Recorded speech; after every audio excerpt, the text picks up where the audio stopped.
Termasuk seperti makan dan minum atau pembatal puasa adalah infus.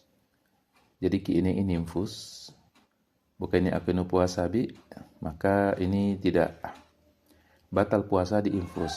Infus itu yaitu memasukkan cairan dari botol melalui tangan atau kaki. Itu infus dan itu batal puasa. Juga termasuk suntikan yang sifatnya nutrisi atau penguat, itu batal juga puasa. Kalau suntikan biasa karena sakit maka itu tidak mengapa. Tapi kalau suntikan yang sifatnya nutrisi atau pengenyang atau membuat kuat, maka itu juga pembatal puasa. Dan ini bagian dari makan dan minum. Jadi termasuk itu batal puasa. Dan pembatal puasa yang keempat adalah ikhrajud dam minal badan, mengeluarkan darah dari badan. Seperti hijama atau bekam. Berbekam, dan ini berobat dengan bekam ini adalah metode yang sangat dianjurkan oleh Rasulullah SAW. Tapi khusus ketika berpuasa, maka sebagian ulama menganggap bahwa itu membatalkan puasa.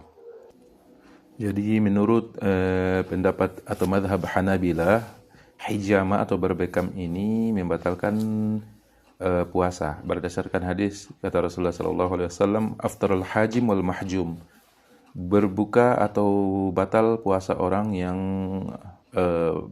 membekam dan yang dibekam. Dan Hanafiyah, Malikiyah, dan Syafi'iyah, tiga madhab yang kuat ini mengatakan bahwasanya tidak batal puasa orang yang berbekam. Karena dalam hadis lain Rasulullah juga pernah berbekam ketika sedang berpuasa. Namun alangkah indahnya supaya keluar dari khilaf, maka hendaknya jangan berbekam di siang hari ketika sedang berpuasa. Jadi hendaknya kalau berbekam nanti dilakukan di malam hari supaya keluar dari khilaf, tidak masuk dari khilaf. Jadi pendapat Hanabila berbekam batal puasa.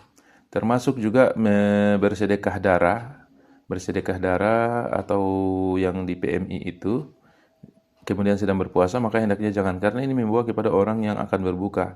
Sesudah itu dia lemas, akhirnya butuh makan dan minum. Maka hendaknya nanti orang yang berpuasa ketika bersedekah darah, maka nanti di malam hari.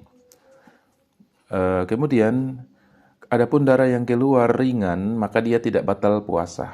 Seperti gusi yang berdarah atau mungkin tangan, nu'uwa, ta'iri sadiki, kemudian darah keluar, maka tidak batal puasa, tidak mengapa. Atau misalnya mimisan, darah keluar dari hidung, ini tidak membatalkan puasa. Ini tergolong darah ringan. Begitu, semoga bermanfaat.